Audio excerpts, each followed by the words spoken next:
Dans nos vidéos, nous présentons des preuves éclatantes que l'apostasie actuelle à Rome est l'accomplissement de la prophétie apocalyptique au sujet de la prostituée de Babylone et du retour de la bête qui était, c'est-à-dire la Rome païenne, dans les derniers jours. La prostituée de Babylone n'est pas l'Église catholique, mais la contre-Église prophétisée de la fin des temps, la secte Vatican II. Dans cette vidéo, nous allons couvrir quelques faits frappants supplémentaires qui soutiennent notre conclusion sur la bête de la fin des temps et l'Antéchrist.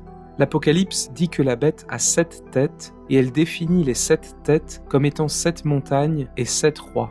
Les 7 montagnes sont Rome et les 7 rois font référence aux 7 prêtres rois de la cité-État du Vatican. Puisque la prophétie relie les 7 rois à la bête de la fin des temps, vous ne pouvez pas reconnaître la bête de la fin des temps sans reconnaître qui sont les 7 rois.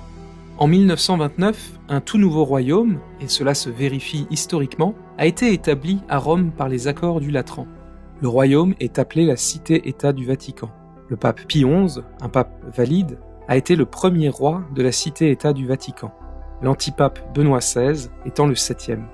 La royauté du premier roi Pie XI a été officiellement annoncée le lundi 11 février 1929 avec la signature des accords du Latran. Il est frappant de constater que le 7e roi, Benoît XVI, a officiellement annoncé sa démission le lundi 11 février 2013, dans une annonce choquante suivie de 2 coups de foudre au sommet de la basilique Saint-Pierre, le lieu même où Saint-Pierre est enterré. Or, l'Apocalypse nous dit que la bête monte lorsque 5 des rois sont tombés et que 1 existe. Ainsi, la bête monte pendant le règne du 6e roi. Si les 7 rois de la cité-État du Vatican sont les 7 rois de la prophétie, et ils le sont, alors la bête de la fin des temps, c'est-à-dire la Rome païenne ou l'Empire romain païen, aurait dû monter ou revenir pendant le règne de Jean-Paul II, le 6e roi de la cité-État du Vatican. Et c'est exactement ce qui s'est passé. La bête est montée politiquement sous le règne de Jean-Paul II, car l'Union européenne est l'Empire romain païen reconstitué, et elle a été officiellement formée en 1993 sous le règne de Jean-Paul II. Le symbole de l'Europe, utilisé par l'Union européenne, est Europa, une femme sur une bête. Une femme assise sur une bête est précisément ce que décrit Saint Jean dans l'Apocalypse 17. Saint Jean décrivait pour les derniers jours l'Europe païenne ou la Rome païenne si vous considérez l'Europe du point de vue de son leadership spirituel. Portraits have long been used in banknotes all over the world, and research has shown that people tend to remember faces. That's why we chose to include a face in the second series of Euro banknotes. The hologram and the watermark include an image of Europa, a figure from Greek mythology. Our continent was named after her, and we found a perfect illustration in the Louvre of how she was depicted over 2000 years ago. Au centre de l'image et au premier plan se trouvent les 2 protagonistes. Donc à gauche, cette jeune femme, donc bouclée, parée de bijoux, donc un collier, des bracelets, vêtue d'un vêtement finement plissé. Et devant elle, donc un taureau d'une blancheur éclatante, nous disent les textes, et qui semble s'incliner devant elle dans un geste de révérence. Il s'agit bien donc d'Europe et de Zeus métamorphosé en taureau.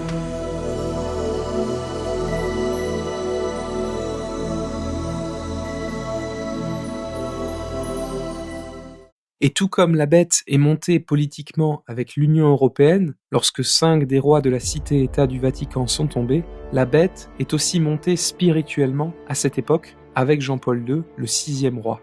Cet aspect de la prophétie est encore plus significatif que la montée de la dimension politique de la bête avec l'Union européenne. La bête est montée spirituellement sous le règne de Jean-Paul II, le 6e roi, car l'antipape Jean-Paul II était un roi romain païen qui enseignait littéralement que tout homme, y compris lui-même, est Dieu et le Fils de Dieu. Nous l'avons prouvé dans notre travail. Jean-Paul II a prêché le culte de l'homme et il a introduit l'idolâtrie dans l'Empire, tout comme les empereurs romains païens. Dans sa toute première homélie, Jean-Paul II a déclaré que l'homme est le Christ de Matthieu 16,16. Dans sa première encyclique, il définit l'Évangile comme l'admiration envers l'homme et blasphème le Saint-Esprit. Voyez notre vidéo Jean-Paul II, son blasphème contre le Saint-Esprit et ses victimes spirituelles. Tout au long de son antipapauté, il a systématiquement prêché que le Fils de Dieu est devenu tout homme dans l'incarnation, et donc que tout homme est le Fils de Dieu. Voyez aussi notre vidéo « La marque distinctive de l'Antéchrist ». La raison pour laquelle Jean-Paul II prêchait que l'homme est Dieu et blasphémait le Saint-Esprit dès le début de son règne, est que la Rome païenne, c'est-à-dire la bête, montait spirituellement avec lui, le 6e roi, lorsque 5 d'entre eux étaient tombés, exactement tel qu'il avait été prophétisé. Dans son rôle en tant que roi romain païen qui prêchait que l'homme est Dieu, Jean-Paul II reproduisait ce que faisaient les rois romains païens dans l'Empire romain païen. Davantage à ce sujet dans un instant. Apocalypse chapitre 13 verset 3 nous dit qu'une des têtes de la bête, et souvenez-vous, chaque tête est un roi associé à Rome, semblait avoir une blessure mortelle, mais la blessure a été guérie. L'Apocalypse nous dit donc que l'un des rois romains semblait avoir une blessure mortelle, mais qu'elle a été guérie. Cela correspond précisément à Jean-Paul II, un roi romain de la cité-État du Vatican, et à sa célèbre blessure le 13 mai 1981 sur la place Saint-Pierre. Jean-Paul II a reçu 4 balles à bout portant, mais il a survécu. Cet événement a été un élément clé de la tromperie qui a entouré son règne. Dans le chapitre 13, verset 14 de l'Apocalypse, on nous dit que le peuple est séduit en vue de faire une image de celui qui a reçu une blessure du glaive et qui a conservé la vie. Cela correspond à nouveau à Jean-Paul II qui, malgré son apostasie choquante et sa carrière d'hérésie, d'indifférentisme et de blasphème, a été solennellement canonisé, entre guillemets, par la secte Vatican II après sa mort, tout en ayant son image honorée à la basilique Saint-Pierre, le temple de Dieu. Cette soi-disant canonisation n'a aucune validité pour les vrais catholiques, car elle a été proclamée par François, qui est un antipape. Selon l'enseignement catholique, les hérétiques sont automatiquement expulsés de l'Église et ne peuvent y exercer aucune fonction. Considérer l'idolâtre et l'hérétique Jean-Paul II comme un saint est le moyen par lequel les foules sont impliquées dans le mal qu'il a encouragé. Pope St. John Paul II. Pope St. John Paul the Great. St. John Paul. St. John Paul. I'm not questioning his personal holiness. St. John Paul II. Of course, St. John Paul II. It's a term given to these teachings of St. John Paul the Great. Two of the great saints of our times are Saint Padre Pio and Saint John Paul II. À présent, considérez ceci. Le mot grec pour épée courte ou glaive dans le chapitre 13, verset 14 de l'Apocalypse, comme dans celui qui a reçu une blessure du glaive et qui a conservé la vie, est makairis, une forme génitive de makaira. Les armes à feu n'existaient pas à l'époque de Saint Jean. Par conséquent, une blessure par un pistolet à bout portant serait raisonnablement décrite par l'auteur biblique comme une blessure du glaive. Pourtant, en 2008, il a été révélé que le 12 mai 1982, environ un an après sa blessure sur la place Saint-Pierre, Jean-Paul II a été littéralement poignardé lors de sa visite à Fatima. Ce fait n'a été révélé publiquement qu'en 2008 et nous ne l'avons appris que récemment. Citation : « Un an jour pour jour après l'attentat, place Saint-Pierre, le 13 mai 1981, à Rome, le pape Jean-Paul II fut de nouveau blessé au cours d'une seconde agression à Fatima, au Portugal. Un épisode qui n'avait jamais été révélé. Les images de télévision montrent un homme qui se lance vers lui, une arme blanche à la main. Il s'agit d'un prêtre, un Espagnol ultra-conservateur. Celui-ci fut immédiatement immobilisé et arrêté. Maintenant je peux le dire, le Saint-Père fut blessé. » Fin de citation. Incroyable. Cette arme blanche précédemment mentionnée est en réalité un poignard. Eh bien, si vous cherchez le mot grec makaira, le mot utilisé dans Apocalypse chapitre 13 verset 14, vous verrez que l'une de ses principales définitions est poignard. Donc même si nous pensons que l'attentat contre Jean-Paul II en 1981 réalise la prophétie de l'Apocalypse chapitre 13 concernant la blessure d'un des rois de la bête, afin d'éliminer toute objection qui nierait que Jean-Paul II soit visé par cette prophétie, environ un an plus tard, il a été littéralement poignardé par une courte épée ou un poignard, et une définition principale de makaira est poignard. Combien de preuves supplémentaires avez-vous besoin pour vous convaincre que Jean-Paul II est mentionné dans cette prophétie, et donc que ce qui se passe à Rome maintenant est l'accomplissement de la prophétie de la fin des temps sur le retour de la bête qui était, comme nous l'avons dit? Eh bien, il y en a davantage. Concernant le 7e roi, l'Apocalypse dit qu'il doit rester peu de temps. Cela correspond à Benoît XVI, le 7e roi, qui a démissionné en 2013, après un règne relativement court, plus de 3 fois plus court que celui du 6e roi.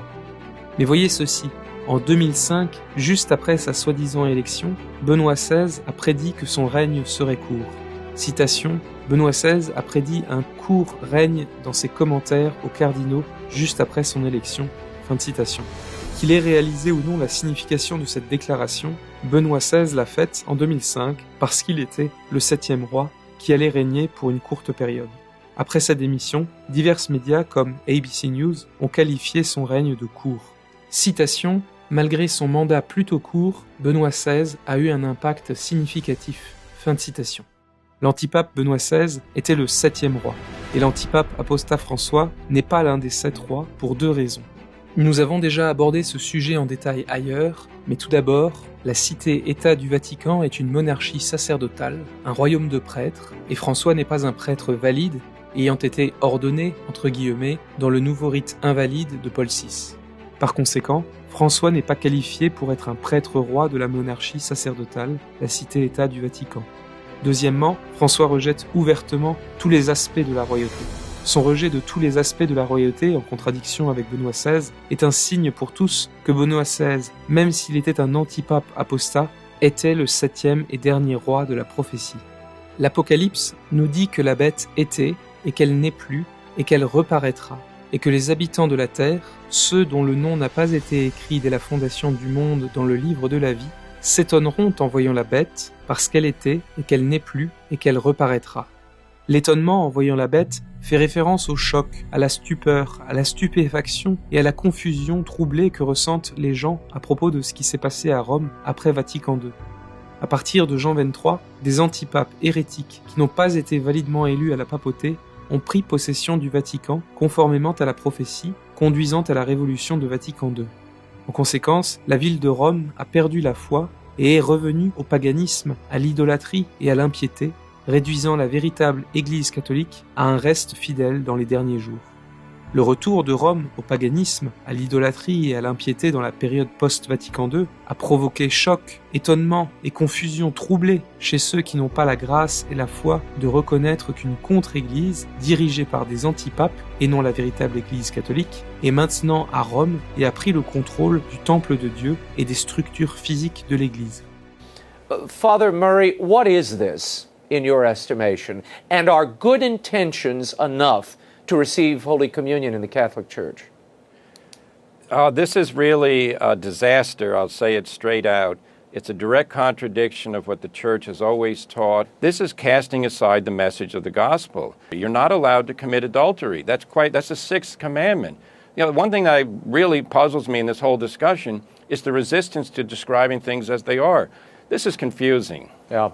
There's something very odd going on here. So there's some very strange confusion that is spreading out and out from this desire to regularize the irregular. This is what we seem to be seeing, and it is very confusing to the people at home and the people watching all over the world, not just here in the United States or at this table.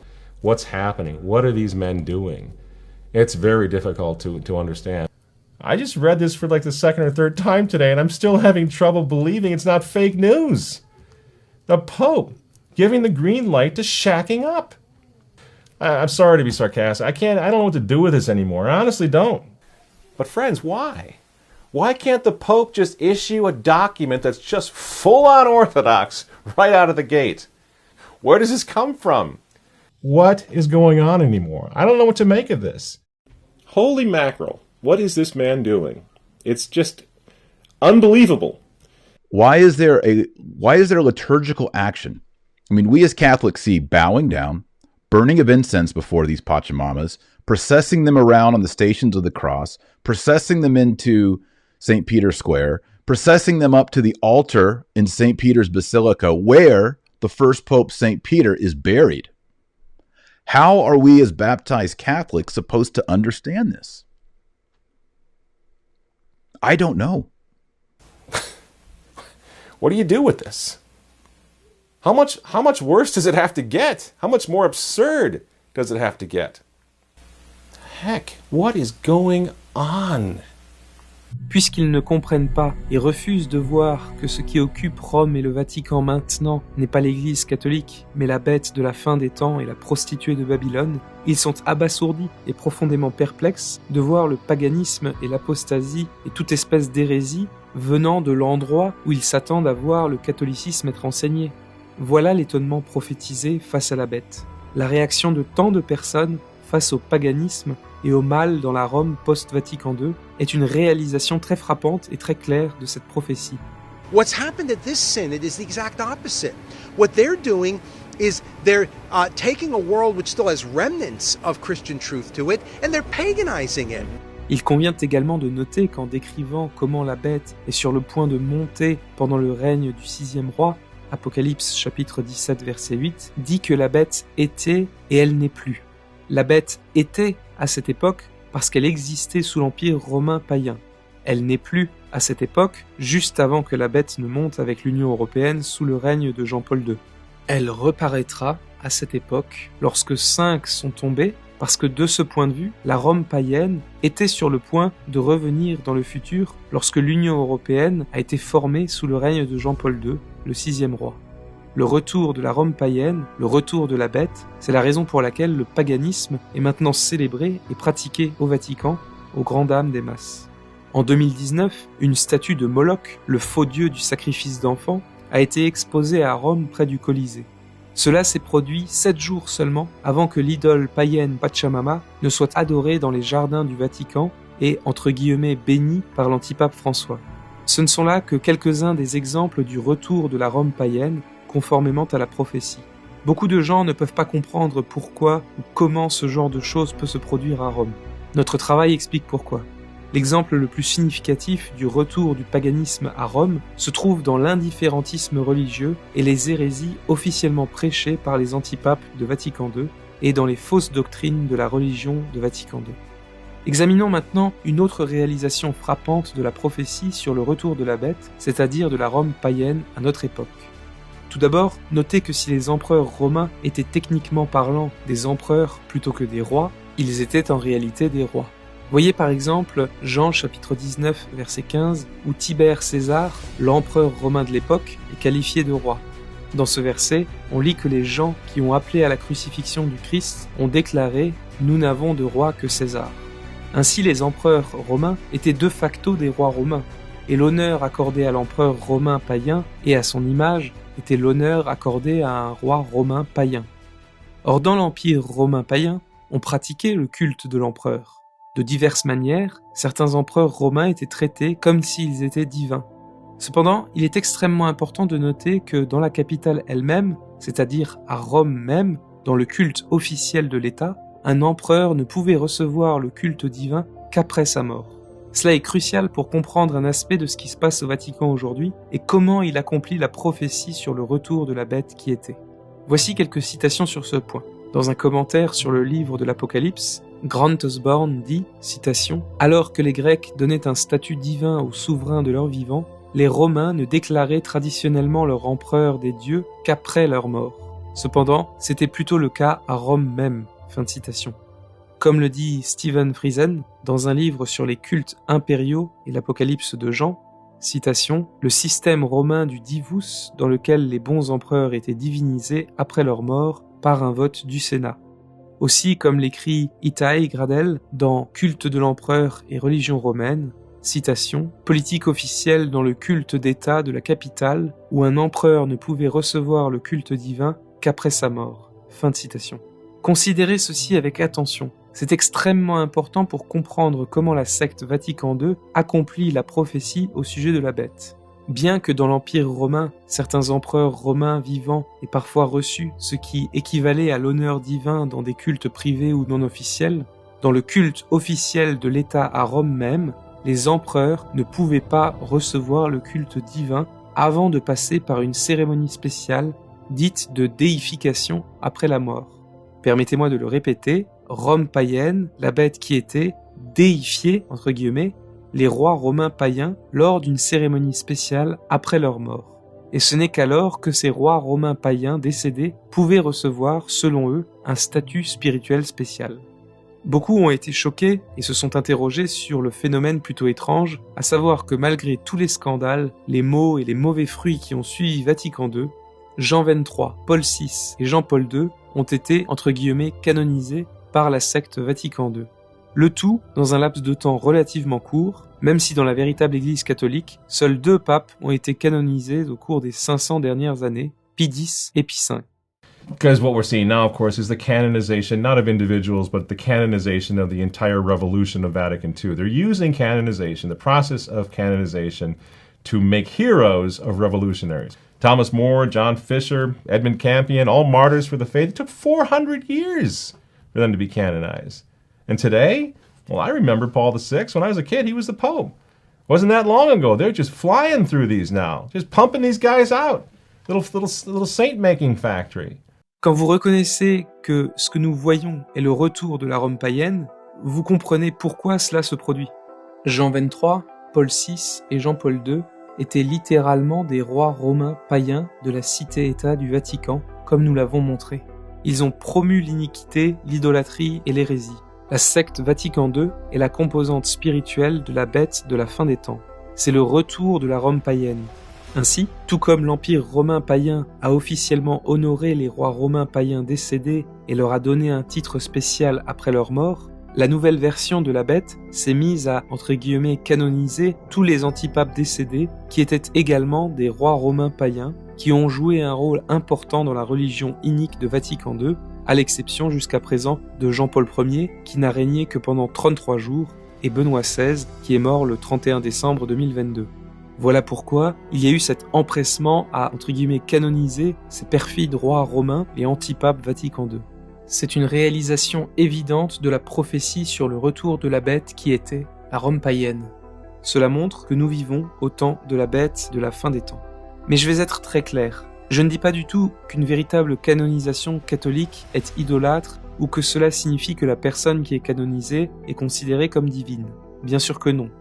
Une véritable canonisation par un pape valide signifie que le saint doit être vénéré ou honoré comme une personne sainte au ciel, et non que le saint est considéré comme Dieu ou divin. Mais pendant la grande apostasie, la bête de la fin des temps et la contre-église ont pris possession des structures physiques de l'église et ont occupé le temple de Dieu. Ils tentent ainsi de détourner le processus de l'église pour imposer l'iniquité et le paganisme. Par conséquent, la bête procède à de fausses canonisations à ses propres fins maléfiques. Les fausses canonisations deviennent alors un moyen par lequel la bête de la fin des temps pousse les gens à honorer des perfides rois romains païens, tout comme l'Empire romain païen à diverses époques a poussé les gens à honorer des perfides rois romains païens. Cependant, dans le cas de Jean-Paul II, lorsque les gens l'acceptent comme un saint, ils ne sont pas seulement impliqués dans son iniquité en général, ses hérésies et son idolâtrie, mais ils approuvent en réalité son assertion qui veut que lui et tout un chacun soit Dieu. Car Jean-Paul II a prêché officiellement et à plusieurs reprises que tout homme est Dieu. L'accepter comme un saint, c'est donc approuver l'affirmation selon laquelle un roi romain païen décédé est Dieu, exactement comme cela s'est passé pour la bête qui était. C'est pourquoi Jean-Paul II est mis en évidence dans l'Apocalypse. C'est pourquoi sa blessure est mentionnée. Il est l'image de la Rome païenne. Il a introduit la réunion de prière d'assises qui a marqué l'histoire du monde, où les dirigeants de toutes les grandes fausses religions du monde se sont réunis pour prier pour la première fois. Cela correspond exactement à ce qui est dit dans la deuxième épître aux Thessaloniciens, chapitre 2, au sujet de l'homme de péché qui est au-dessus et en face de tout ce qui est appelé Dieu ou qui est un objet de culte. Pour en savoir plus, voyez notre vidéo « L'Antéchrist identifié ». C'est aussi pourquoi le mot « paix » était inscrit sur l'autel de cet événement idolâtre d'Assise, qui est l'événement le plus notoire de toute l'apostasie. Dans l'Empire romain païen, l'un des monuments les plus célèbres était Ara Pacis, qui signifie « l'autel de la paix ». C'était un autel païen sur lequel on pratiquait l'idolâtrie dédiée au nom de la paix. Et que voyons-nous dans la contre-église Vatican II qui représente le retour de la Rome païenne ? L'événement le plus célèbre ou le plus notoire par lequel le paganisme et l'idolâtrie ont été introduits et menés était la rencontre de prière d'Assise, qui était la journée mondiale de prière pour la paix. Et sur l'autel même où les différentes fausses religions ont conduit leur culte idolâtre, le mot paix était écrit en plusieurs langues. Ce n'est pas un hasard. Assise est la nouvelle Arapachis. C'est l'autel païen de la paix dans la nouvelle version de la bête. Et elle a été introduite par l'antipape Jean-Paul II, le 6e roi, qui représente la bête de la fin des temps. Il est également logique que dans la bête qui était, la Rome antique, l'Arapachis se trouvait à Rome, puisque leur soi-disant paix se trouvait dans leurs forces militaires concentrées à Rome. Mais dans la nouvelle version de la bête, ou la bête qui est revenue et qui a pris son essor avec Jean-Paul II, le but est de se moquer de la paix chrétienne. Saint François d'Assise est connu comme le saint de la paix chrétienne. Il est donc logique que le nouvel Arapachis de la bête se trouve dans une ville qui est associée à la paix chrétienne, Assise. À présent, considérez ce qui suit. Hérodien était un historien grec né en 170 après Jésus-Christ qui a écrit une célèbre histoire partielle de l'Empire romain. Il nous donne quelques détails sur le déroulement d'une cérémonie de, entre guillemets, déification des empereurs romains après leur mort. Il écrit ceci, citation, « Il est d'usage à Rome de diviniser les empereurs qui laissent en mourant des fils pour héritiers de leur puissance. Cette consécration solennelle s'appelle apothéose. Son image faite de cire d'une ressemblance parfaite est placée dans le vestibule du palais sur un lit d'ivoire fort élevé. » Fin de citation. Il énumère un certain nombre d'autres éléments associés à la cérémonie. Il explique que le lit contenant l'image de l'empereur décédé serait transporté sur la place. Citation, « Au milieu de la place s'élève un vaste édifice carré formé de longues planches étroitement jointes. L'intérieur est rempli de matière combustible. » Fin de citation. Il explique que cet édifice avait plusieurs étages. Il poursuit en disant, citation, « Après cette cérémonie, le nouvel empereur prend une torche allumée et la pose sur le monument qui contient le lit avec l'image de l'empereur. L'assemblée imite à l'instant son exemple. En un moment, les parfums et les matières combustibles ont tout embrasé. » Fin de citation. Donc, en résumé, ce qu'ils font lors de cette cérémonie de soi-disant déification du roi romain païen décédé est d'allumer l'image du roi païen dans un feu de joie. Or, que savons-nous ? Le 7 avril 2007, au cours d'une cérémonie qui marquait spécifiquement le 2e anniversaire de la mort de Jean-Paul II, l'image ou la silhouette de Jean-Paul II a été vue dans un grand feu en Pologne.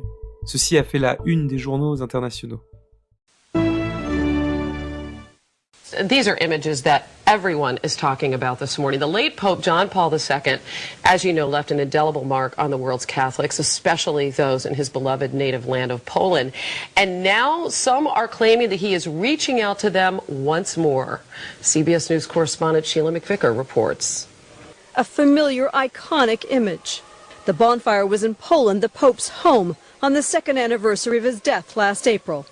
Broadcast by Vatican TV, posted on religious websites, the faithful are reported to be logging on to make their own judgments.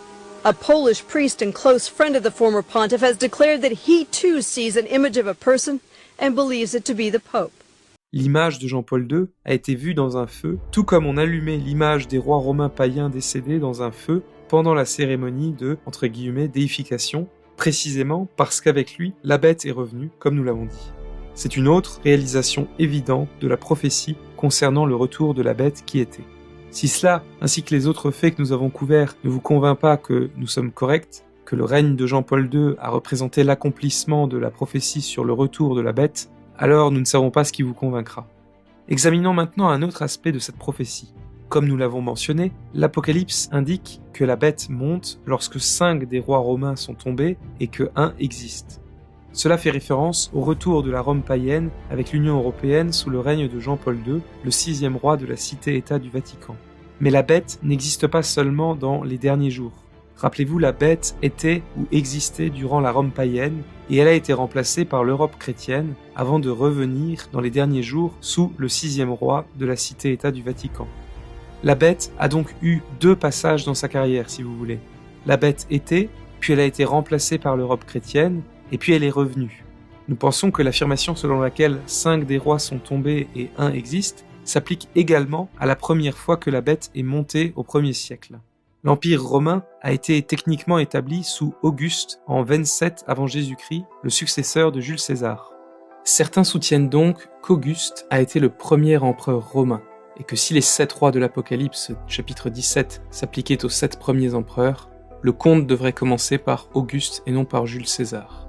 D'autres, en revanche, pensent que le conte devrait commencer par Jules César car il était de facto le premier des rois romains. En fait, Jules était considéré comme le premier empereur romain par l'historien romain antique Dion Cassius et l'historien antique Joseph. Théophile d'Antioche, évêque du IIe siècle, considérait également Jules comme le premier empereur. Dans Jean chapitre 19 verset 15 et dans les Actes chapitre 17 verset 7, les empereurs romains sont appelés à la fois rois et César. Il est donc logique que si la référence à la bête qui monte à la chute de 5 rois dans l'Apocalypse chapitre 17 verset 10 s'applique aux 7 premiers rois au moment de l'établissement de l'Empire, le conte devrait commencer par Jules César et non par Auguste. Si nous commençons le conte des rois romains païens ou des empereurs avec Jules César, les 7 premiers seraient Jules, Auguste, Tibère, Caligula, Claude, Néron, Galba. Comme on peut le voir, Néron est le 6e roi, celui qui règne quand 5 sont tombés. Encore une fois, le chapitre 17 de l'Apocalypse, verset 10, dit des 7 rois, 5 sont tombés et 1 existe. Il y a 2 points de vue dominants sur la date d'écriture du livre de l'Apocalypse. Beaucoup pensent qu'il a été écrit vers 96 après Jésus-Christ, sous le règne de l'empereur Domitien. D'autres pensent qu'il a été écrit dans les années 60, sous le règne de l'empereur Néron. Nous pensons qu'il a été écrit dans les années 60, avant la destruction du temple, pendant le règne de Néron. Ceux qui datent le livre du règne de Néron font souvent référence à l'affirmation selon laquelle 5 des rois sont tombés et 1 existe. Ils pensent que cela soutient l'idée que le livre a été écrit sous le règne de Néron, le 6e roi. De plus, comme nous l'avons mentionné, l'Apocalypse, chapitre 17, verset 8, prévient que la bête est sur le point de monter, 2 versets avant de faire référence à la chute des 5 et 1 existe. Si la référence à 5 tombés et 1 qui existe s'applique également à la bête qui monte pendant le règne de Néron, et nous pensons que ça devrait être le cas, cette partie concorde bien. Car même si la Rome païenne, en tant qu'empire, existait avant Néron, ce dernier a été le premier empereur ou roi romain à persécuter officiellement le christianisme. Par conséquent, la Rome païenne, avec un roi romain païen s'opposant activement au Christ et à la vraie Église de manière officielle à Rome, a commencé avec Néron. La bête qui était, par conséquent, prend son essor lorsque 5 sont tombés et qu'un existe. Comme le dit l'historien antique Eusèbe, Néron fut le premier empereur qui se déclara l'adversaire de la piété envers Dieu. Comme l'a dit Tertullien, Néron, le premier, ensanglante à Rome le berceau de la foi. En 64 après Jésus-Christ, un incendie dévastateur s'est déclaré à Rome et Néron a blâmé les chrétiens. Il utilisa cette excuse pour lancer une persécution majeure et vicieuse contre l'Église à Rome. Beaucoup ont été mis à mort, y compris Saint Pierre et Saint Paul, martyrisés le même jour à Rome. Par conséquent, dans le monde antique, Néron était largement associé à la bête. Citation, « Il est vrai que le terme « bête » était utilisé comme désignation de Néron dans l'Antiquité. » Fin de citation. Il serait donc logique que, tout comme la bête revient dans les derniers jours, durant le règne du 6e roi de la Cité-État du Vatican, la bête a pareillement pris son essor, à l'origine, sous le règne du 6e roi romain, Néron. Ceci est aussi important à notre avis pour comprendre certains passages tels que le chapitre 13 de l'Apocalypse, verset 5, citation, « Et il lui fut donné une bouche qui proférait des paroles d'orgueil et des blasphèmes, et le pouvoir d'agir pendant 42 mois lui fut aussi donné. » Fin de citation. Nous pensons que cela fait référence à la persécution de l'Église par Néron, qui a duré exactement ou approximativement 42 mois. Certains datant la persécution comme ayant commencé en novembre de l'an 64 après Jésus-Christ et ayant duré 42 mois jusqu'à la mort de Néron en juin de l'an 68 après Jésus-Christ. De même, la déclaration du chapitre 13 de l'Apocalypse, verset 7, qui dit qu'il fut donné à la bête de faire la guerre aux saints, s'accorde bien avec la persécution de Néron. Puisque la bête était, puis a été remplacée, mais revient dans les derniers jours, ce que fait la bête lors de son premier passage ou de son second passage fait référence à la même bête, celle qui monte dans les 2 cas lorsque 5 rois romains sont tombés. Par analogie, un athlète professionnel peut avoir une carrière de 10 ans et accumuler certains points. Il pourrait alors prendre sa retraite pendant un certain temps, puis revenir. Eh bien, tous les points qu'il a accumulés lors de son premier passage ou de son retour seraient attribués au même joueur. De même, la bête, la Rome païenne, a connu un règne au 1er siècle sous Néron, le 6e roi. Elle a persécuté l'Église pendant exactement ou environ 42 mois. Elle a fait la guerre aux saints, etc. Elle a ensuite été remplacée par l'Europe chrétienne. Mais elle revient dans les derniers jours, et quand elle revient, elle monte de même sous le règne du 6e roi à Rome, Jean-Paul II, car c'est à ce moment-là qu'il y avait un roi romain païen qui prêchait que l'homme est divin en s'opposant activement au Christ à Rome pendant le règne d'un empire en Europe.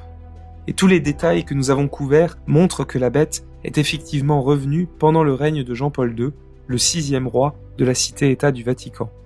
Tout ce que la bête a fait, soit lors de son premier passage sous Néron, soit lors de son deuxième passage sous l'Union européenne et l'Europe païenne de notre temps, est correctement attribué à la bête. C'est parce que c'est la même bête, la Rome païenne. C'est pour cela que, selon nous, parmi les déclarations de l'Apocalypse, il y en a qui font référence à ce qu'a fait la bête sous Néron, par exemple le fait qu'elle ait l'autorité d'agir pendant 42 mois, alors que d'autres s'appliquent à ce que la bête fait dans les derniers jours. La référence à 42 mois, qui selon nous s'applique à Néron, ne prouve pas que lorsque la bête reviendra, elle n'agira que pendant 42 mois. Elle peut simplement faire référence à ce que la bête a fait sous Néron. Il faut également noter que certaines personnes pensent que le passage sur la façon dont 5 sont tombés, etc., ne s'applique qu'au temps de Néron. Mais ce point de vue n'est pas correct. Entre autres choses, ce point de vue ne peut pas expliquer comment la bête, si elle ne se lève que lorsque 5 sont tombés sous Néron, existait vraiment, car la bête se serait levée pour la première fois. Ce que nous couvrons, cependant, explique à la fois comment la bête se lève quand 5 sont tombés, et comment la bête était, et n'est plus, et réapparaîtra. Cela explique aussi l'étonnement face à la bête, qui s'accomplit clairement à notre époque. Heck, what is going on? La bête était parce qu'elle existait sous la Rome païenne, et a ensuite cessé d'exister sous l'Europe chrétienne, mais elle revient sous le règne de Jean-Paul II, le 6e roi de la cité-État du Vatican. Nous avons mentionné la blessure de la tête ou du roi de la bête par le glaive qui a été accomplie par Jean-Paul II d'une manière frappante et spécifique.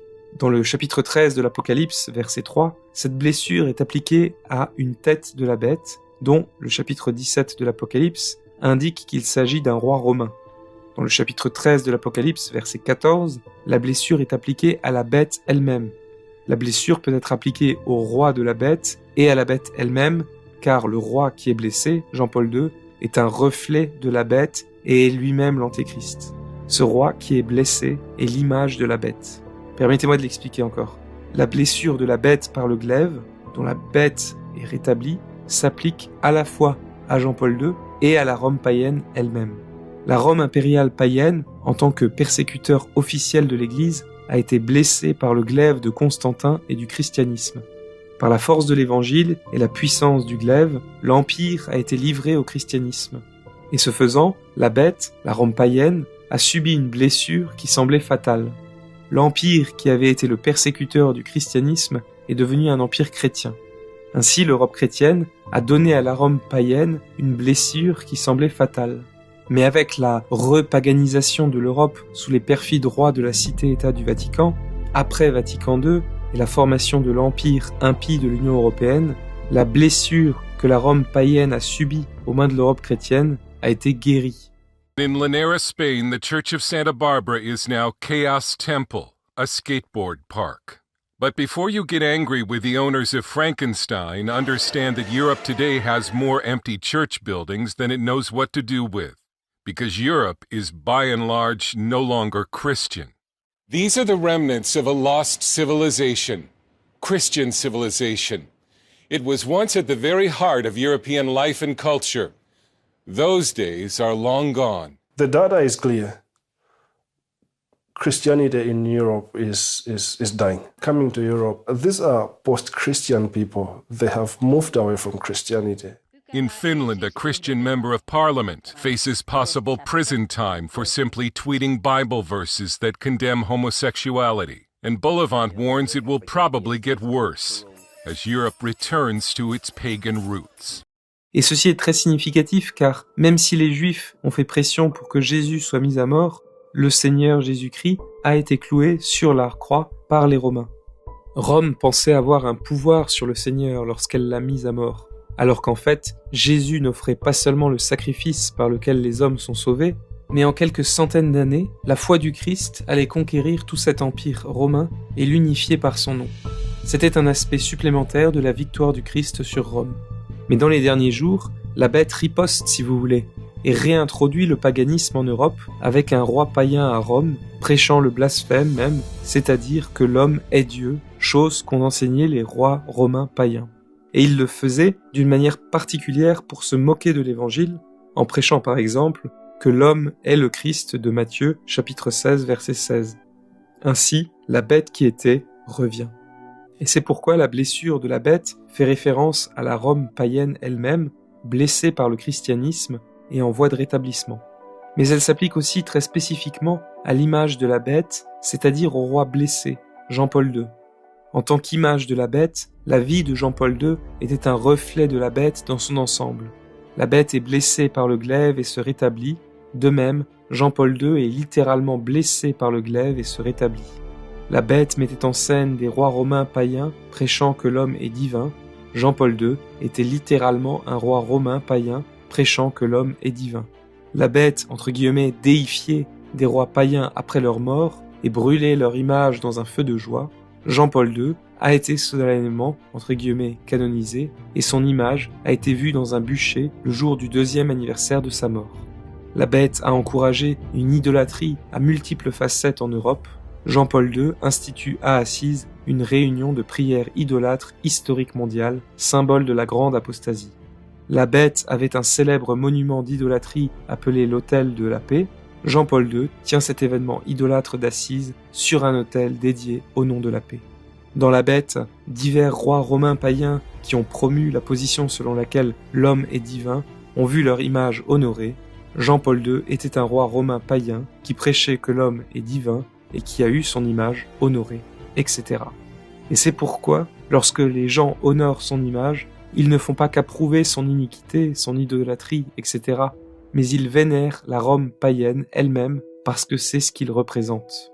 Donc, pour résumer, les actions de Constantin ont représenté la blessure de la bête par le glaive et le règne de Jean-Paul II a représenté la guérison de cette blessure.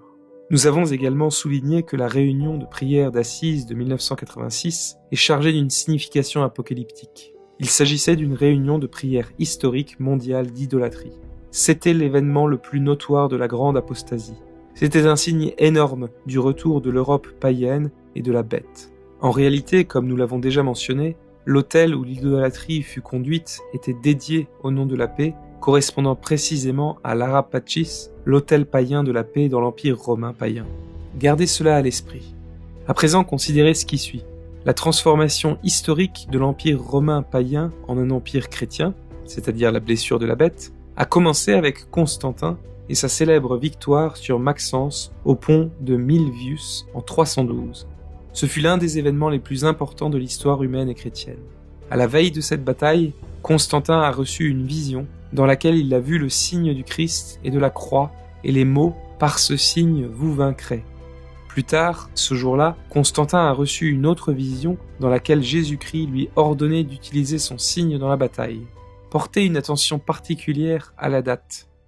On October 27th, they were poised to invade the city of Rome. Constantine camped here, 9 miles north of Rome. His army was outnumbered 4-1. So he prayed to God for help. And here in this field, he had a vision that changed the course of history.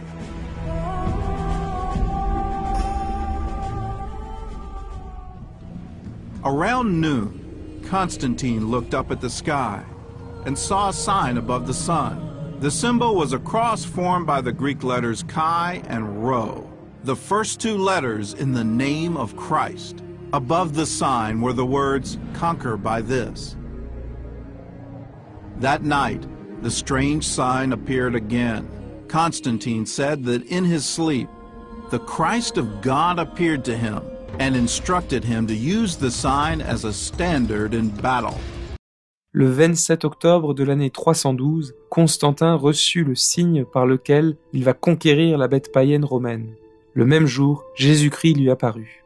Eh bien, l'événement d'Assise en 1986, l'événement le plus notoire de la grande apostasie, le moyen par lequel les adeptes de la contre-église sont impliqués dans le péché mortel, signe considérable du retour de l'Europe païenne, s'est produit le 27 octobre 1986. Ce n'est pas une simple coïncidence. Comme le signe dans lequel la bête serait blessée et conquise est apparu à Constantin le 27 octobre 312, le signe que la bête s'était spirituellement rétablie de cette blessure était visible le 27 octobre 1986 avec l'événement d'Assise. Et comme nous l'avons dit, les actions de Constantin représentaient la blessure de la bête et le règne de Jean-Paul II représentait la guérison de cette blessure. Voilà pourquoi Jean-Paul II lui-même a été blessé et s'est rétabli. Il est l'image de la bête. Cela renforce également la conclusion selon laquelle Jean-Paul II était l'Antéchrist et que l'événement historique mondial d'Assise en 1986 est celui qui est décrit dans la deuxième épître aux Thessaloniciens, verset 2, comme nous l'avons expliqué en détail dans notre vidéo « L'Antéchrist identifié ». La deuxième épître aux Thessaloniciens, chapitre 2, prophétise que l'homme de péché, l'Antéchrist, vient en lien avec la grande apostasie. Il le décrit comme celui qui s'étend en face de et s'élève au-dessus de tout soi-disant Dieu ou objet de culte. Ceci correspond précisément à l'événement d'Assise, durant lequel Jean-Paul II, le sixième roi, celui qui a été blessé et qui a vu son image honorée, etc., était élevé et assis en face de chaque soi-disant Dieu ou objet de culte lors d'un événement d'idolâtrie historique mondiale. Comme nous le soulignons dans la vidéo L'Antéchrist identifié, le verset pourrait être traduit comme celui qui s'étend en face de, une traduction plus littérale, ou celui qui s'y oppose, une traduction métaphorique à proprement parler. Cependant, la traduction métaphorique, selon laquelle l'homme de péché s'oppose à tout soi-disant Dieu, même si le verbe sous-jacent est utilisé métaphoriquement dans divers autres passages du Nouveau Testament, n'a pas le plus de sens dans ce passage. Car pourquoi l'homme de péché s'opposerait-il au culte de faux dieux ? Le royaume de Satan n'est pas divisé. Satan organise le culte des idoles, et il serait donc logique que l'homme de péché soutienne les idoles et les faux dieux. Par conséquent, le sens et la traduction littéraux dans lesquels l'homme de péché est positionné en s'étendant en face et s'élevant au-dessus de chaque soi-disant dieu ou objet de culte lors d'un événement majeur qui révèle ou signale la grande apostasie ont plus de sens. Cela correspond précisément à ce qui s'est passé avec Jean-Paul II à Assise le 27 octobre 1986. Au cours de cet événement, les différents faux leaders religieux ont mené leur culte en dessous du siège de Jean-Paul II. Ils ont offert leur culte idolâtre à leurs idoles et faux dieux. Ainsi, Jean-Paul II s'étendait littéralement en face d'eux et s'élevait au-dessus des différentes idoles et des soi-disant dieux qui étaient vénérés. Cet événement, l'incident le plus notoire de la grande apostasie, était le signe que la bête, l'Europe païenne, était revenue spirituellement. Il y avait bien sûr d'autres signes de la montée de la bête, comme lorsque Jean-Paul II, lors de sa première homélie, a nié que Jésus soit le Christ lorsqu'il a déclaré que l'homme est le Christ de Matthieu, verset 16. Mais Assise était le signe le plus notoire pour les gens en général que le paganisme était revenu en Europe et que ce que Constantin avait blessé s'était rétabli. Or, lorsqu'il a reçu le signe le 27 octobre 312, le Christ a dit à Constantin de l'utiliser au combat. De même, le 27 octobre 1986, l'Antéchrist, Jean-Paul II, dit à l'Europe païenne qu'Assise est un signe et que l'humanité doit suivre son chemin. En réalité, comme mentionné précédemment selon une vision commune de ce qui s'est passé, le signe du 27 octobre 312 a été vu 2 fois ce jour-là, une fois tôt dans la journée et une fois plus tard. Eh bien le 27 octobre 1986, plus tôt dans la journée, lors de son discours de bienvenue aux représentants des différentes religions, Jean-Paul II a dit ceci, citation, « Je vois ce rassemblement aujourd'hui comme un signe très important. » Plus tard, dans la journée, lors de son discours de clôture, il a déclaré, citation, « Le fait même que nous sommes venus à Assise de différents coins du monde est en soi un signe de cette voie commune que l'humanité est appelée à parcourir. » Fin de citation. Assise est le signe de la conquête spirituelle de l'Antéchrist, car c'est le symbole de l'apostasie et de l'indifférentisme de la secte Vatican II. Ce n'est pas le seul signe, mais c'est le plus notoire. C'est celui qui implique le plus rapidement les gens dans le péché lorsqu'ils honorent l'antipape Jean-Paul II en tant que saint ou qu'ils suivent la nouvelle religion. Pope St. John Paul II. Pope St. John Paul the Great. St. John Paul. St. John Paul. I'm not questioning his personal holiness. St. John Paul II. Of course, St. John Paul II. It's a term given to these teachings of St. John Paul the Great. Ainsi, l'Antéchrist conquiert presque toute l'Europe chrétienne et les adeptes de la contre-Église par l'étendard d'Assise, tout comme le Christ a blessé la bête avec l'étendard de la croix. À Assise, et par ses autres enseignements et actions, Jean-Paul II a organisé et soutenu le culte des idoles. Par conséquent, lorsque des personnes qui connaissent bien ce qu'il a fait l'appellent saint, elles appellent implicitement les idoles et les faux dieux qu'il a servis saints. C'est pourquoi l'honneur accordé à son image par les adeptes de la contre-Église est mentionné dans l'Apocalypse comme un moyen par lequel les gens sont damnés. Il est également très intéressant de noter que le 24 février 2002, un mois après le deuxième événement d'Assise, Jean-Paul II a publié un décalogue ou un ensemble de 10 commandements d'Assise à l'intention de tous les chefs d'État du monde. Eh bien, c'est Dieu qui émet les 10 commandements. La tentative de Jean-Paul II de publier un décalogue est un autre exemple de la façon dont il a prétendu être Dieu, ce qui était très clair dans son enseignement répété, selon lequel tout homme est Jésus-Christ, comme le montre notre vidéo, la marque distinctive de l'Antéchrist. De plus, la deuxième épître aux Thessaloniciens, chapitre 2, verset 4, nous dit que l'homme de péché s'assied dans le temple de Dieu en montrant qu'il est Dieu. Cela correspond à Jean-Paul II, assis dans la basilique Saint-Pierre et au Vatican. C'est le temple de Dieu. Le pape Pie XI a même qualifié la basilique Saint-Pierre de temple le plus ample et de nombreuses prophéties se sont réalisées à cet endroit. Le participe, qui est traduit comme se présentant lui-même comme étant Dieu ou en se montrant comme Dieu, signifie présenter quelque chose, et il a souvent la signification de présenter quelque chose de manière formelle ou officielle. Cela correspond aussi précisément à Jean-Paul II, car il a formellement ou officiellement présenté qu'il est Dieu dans des encycliques et des discours, en enseignant que tout homme est le Fils de Dieu, comme le prouve notre travail. De plus, le 24 mars 2000, Jean-Paul II est apparu en Israël sur une chaire avec une grande croix inversée au-dessus de la tête, qui est un symbole satanique. Comme le Christ était sur la croix en Israël, il est logique que l'Antéchrist soit vu sous une croix inversée en Israël. Il est également important de noter que dans le chapitre 13 de l'Apocalypse, le verbe grec qui est utilisé pour décrire l'honneur fait à l'image de la bête est proskuneo. Ce verbe peut signifier adoration ou vénération. Il est utilisé par l'Église pour la vénération des saints. La bête détourne la cérémonie de canonisation de l'Église et l'utilise pour imposer la vénération de l'Antéchrist et d'autres figures iniques de l'apostasie de Vatican II. Tous ces faits confirment davantage que ce que nous avons dit de Jean-Paul II lorsqu'il était vivant, c'est-à-dire qu'il est l'Antéchrist, est correct. Ce qui s'est passé depuis sa mort, avec la vénération de son image et d'autres choses que nous avons traitées, renforce encore cette conclusion. Mais, malgré toutes les preuves, certains objectent qu'il ne peut pas être l'Antéchrist parce qu'il est mort. Certains soutiennent que la deuxième épître aux Thessaloniciens, chapitre 2, verset 8, indique que l'impie, qu'ils considèrent comme l'Antéchrist, sera détruit par ou lors de la venue du Christ, et donc que l'Antéchrist doit continuer sa vie terrestre jusqu'au moment de la seconde venue. Mais cet argument est largement contestable. Tout d'abord, la deuxième épître aux Thessaloniciens, chapitre 2, verset 8, et peut-être un ou deux versets que les gens évoquent dans l'Apocalypse, peuvent faire référence à ce que Jésus fait au jour du jugement. C'est un dogme que lorsque Jésus-Christ reviendra, tous les morts, les bons comme les méchants, seront ramenés et présentés devant lui. À ce moment-là, avant de jeter les méchants pour l'éternité dans l'étang de feu, Jésus leur infligera le jugement et le châtiment qu'il jugera approprié. Deuxième épître aux Thessaloniciens, premier chapitre, citation, « Lorsque du ciel se révélera le Seigneur Jésus avec les anges de sa puissance, et que, dans une flamme de feu, il se vengera de ceux qui ne connaissent point Dieu et qui n'obéissent point à l'évangile de notre Seigneur Jésus-Christ. » Fin de citation. La deuxième épître de Pierre, chapitre 3, verset 7, « Quant aux cieux qui existent maintenant et à la terre, étant réservés au feu pour le jour du jugement et de la ruine des hommes impies. » Fin de citation.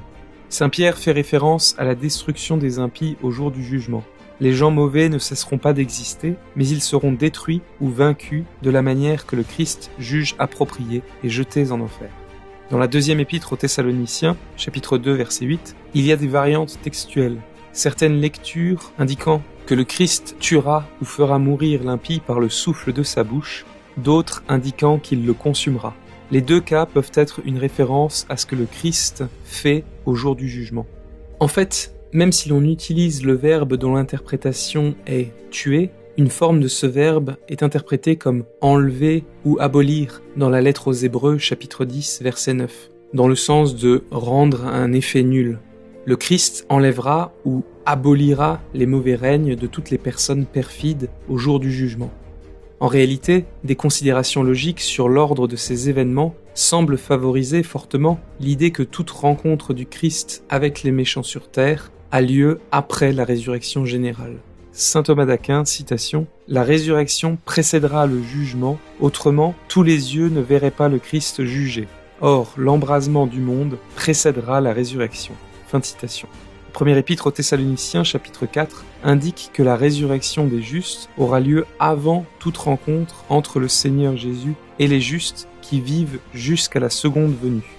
Citation, « Aussi nous vous affirmons sur la parole du Seigneur que nous qui vivons et qui sommes réservés pour l'avènement du Seigneur, nous ne préviendrons pas ceux qui se sont déjà endormis. Car le Seigneur lui-même, au commandement et à la voix de l'archange et au son de la trompette de Dieu, descendra du ciel, et ceux qui seront morts dans le Christ ressusciteront les premiers. Ensuite, nous qui vivons, qui sommes restés, nous serons emportés avec eux dans les nuées au devant du Christ dans les airs, et ainsi nous serons à jamais avec le Seigneur. » Fin de citation. Comme nous pouvons le voir, il n'y aura pas de rencontre entre le Christ et les justes qui vivent avant que les morts en Christ ne ressuscitent. Eh bien Jean, chapitre 5, parle de la résurrection des méchants comme se produisant à la même heure que la résurrection des justes. Citation, « Ne vous en étonnez pas, parce que vient l'heure où tous ceux qui sont dans les sépulcres entendront la voix du Fils de Dieu, et en sortiront ceux qui auront fait le bien pour ressusciter à la vie, mais ceux qui auront fait le mal pour ressusciter à leur condamnation. » Fin de citation. Il semblerait donc que la résurrection des méchants précède toute rencontre du Christ avec un méchant sur terre. Cela soutient l'idée que lorsque le Christ inflige une vengeance à ses ennemis, comme à l'impie, c'est dans le contexte du jugement général après la résurrection générale, lorsque ceux qui sont déjà morts sont de retour sur terre. Ainsi, aucun de ces quelques passages que les gens citent parfois ne prouve que l'Antéchrist doit continuer sa vie terrestre jusqu'au moment où le Christ viendra. Ils peuvent simplement se référer à ce qui se passe dans le contexte du jour du jugement. Saint Pierre nous dit aussi que le jour du Seigneur viendra comme un voleur. Citation, « Car le jour du Seigneur viendra comme un voleur, et alors avec un grand fracas. » En fait, il est logique que l'Antéchrist ait son image officiellement honorée après sa mort, comme nous l'avons vu, plutôt que de son vivant, et ce pour plusieurs raisons. Tout d'abord, comme nous l'avons montré, la venue de la bête et de l'Antéchrist implique un retour de la Rome païenne. Et dans la Rome païenne, les rois ne pouvaient être officiellement « déifiés » entre guillemets, à Rome qu'après leur mort. Ainsi, nous avons vu le roi qui a prêché que tout homme est divin, qui a été blessé par l'épée, etc., officiellement honoré après sa mort, au temple de Dieu. Et le pape Pie XI a qualifié la basilique Saint-Pierre de temple le plus ample. C'est le temple de Dieu mentionné dans la deuxième épître aux Thessaloniciens, chapitre 2. Deuxièmement, puisque la venue de l'Antéchrist implique une prise de contrôle du temple de Dieu par les ennemis de l'Église et une tromperie religieuse, il est logique que l'honneur donné à l'image de l'Antéchrist soit imposé au travers d'une fausse cérémonie de canonisation qui a lieu après sa mort. Et il ne s'agit pas seulement de Jean-Paul II. Les gens sont impliqués dans l'iniquité en acceptant la nouvelle religion ou en honorant Paul VI ou Jean XXIII, etc. En acceptant la nouvelle religion ou en honorant l'un des faux saints qui la représentait, les gens honorent ainsi la Rome païenne. Mais Jean-Paul II a représenté de manière très spécifique le retour de la Rome païenne, en prêchant que l'homme est Dieu, en introduisant directement l'idolâtrie, etc. Par conséquent, lorsque des personnes ayant une connaissance de base de ces actes le considèrent comme un saint, elles sont directement impliquées dans le péché mortel, l'hérésie et le blasphème. De plus, il y a beaucoup de gens, y compris des entre guillemets traditionalistes, qui pensent que l'Antéchrist sera facilement ou largement reconnu. C'est totalement faux.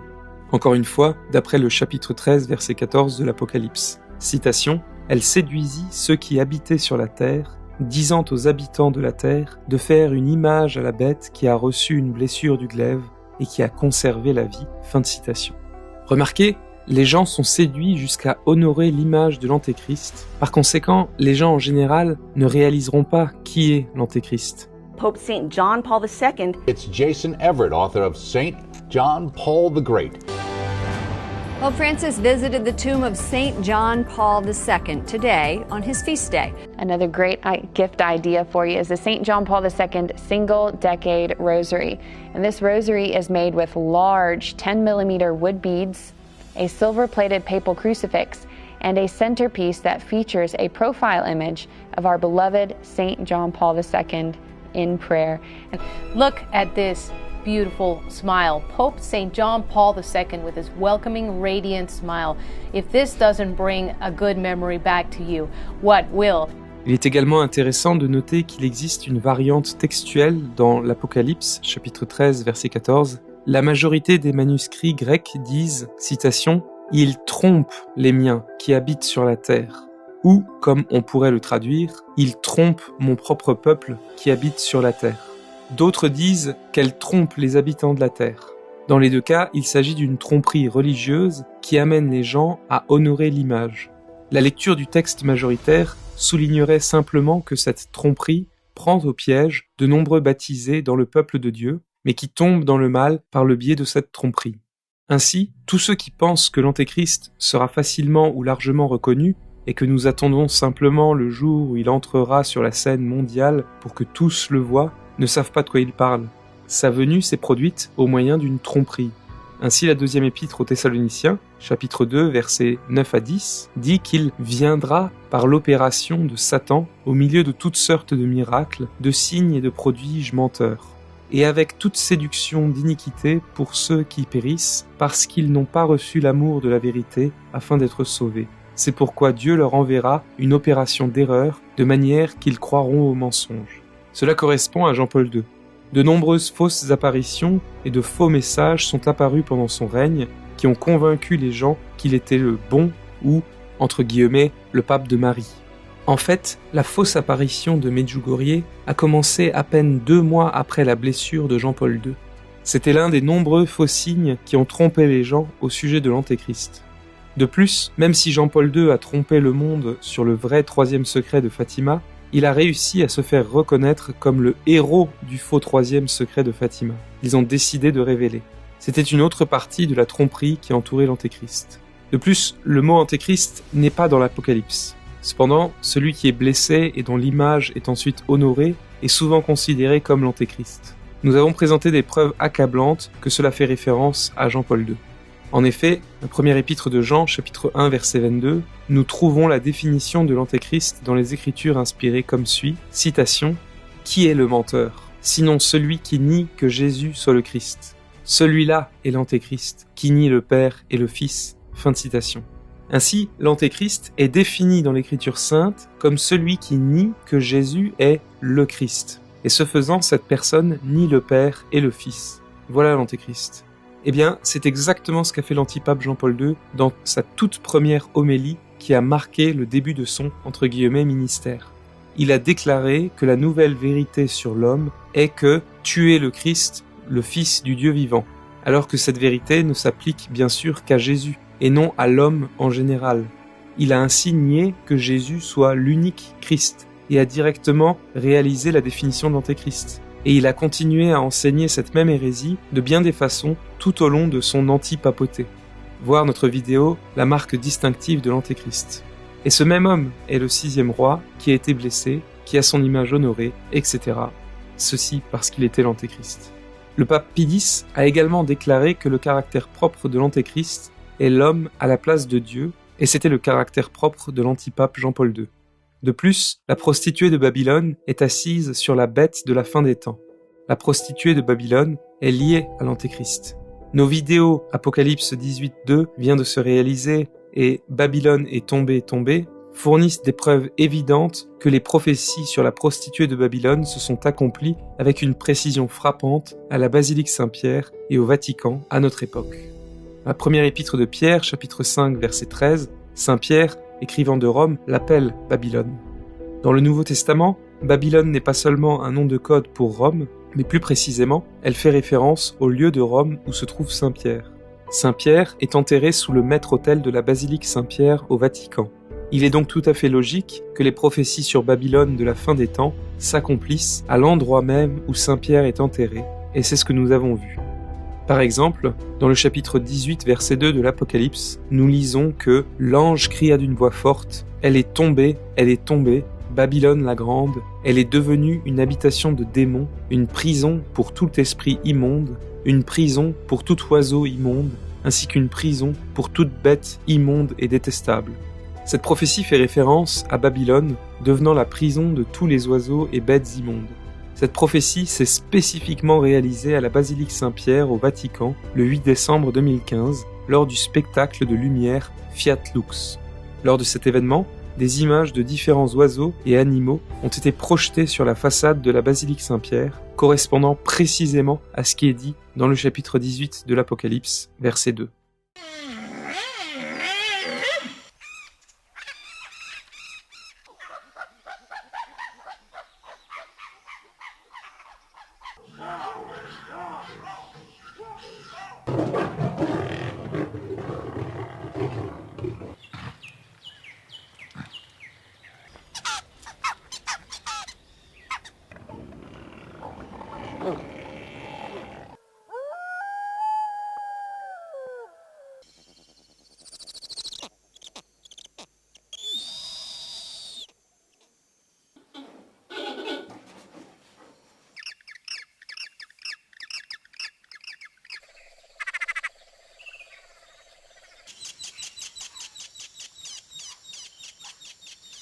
Le mot qui est traduit dans Apocalypse chapitre 18 verset 2 par prison pourrait également être traduit par cage. En raison des colonnes sur la façade de la basilique Saint-Pierre, les animaux semblaient être détenus dans une cage ou une prison, exactement comme le dit la prophétie.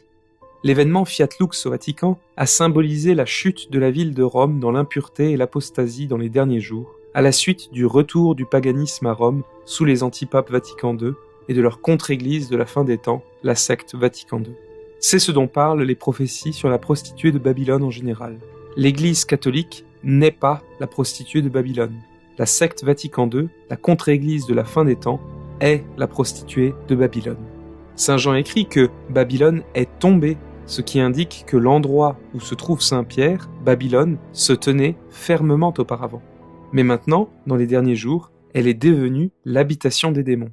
Ce n'est pas un hasard si cet événement, qui a réalisé la prophétie apocalyptique au sujet de Babylone, s'est produit le jour du 50e anniversaire de la clôture de Vatican II.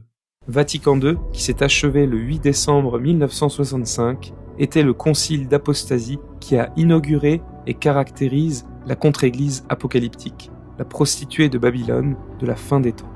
La secte Vatican II accomplit clairement la prophétie à propos de la prostituée de Babylone de bien d'autres façons également. Chapitre 18 de l'Apocalypse, verset 3, dit que toutes les nations ont bu du vin de la colère de sa prostitution. L'Apocalypse mentionne le vin de la prostitution de la prostituée plus d'une fois, car après Vatican II, des changements ont été faits quant à la formule de consécration du vin dans la nouvelle messe.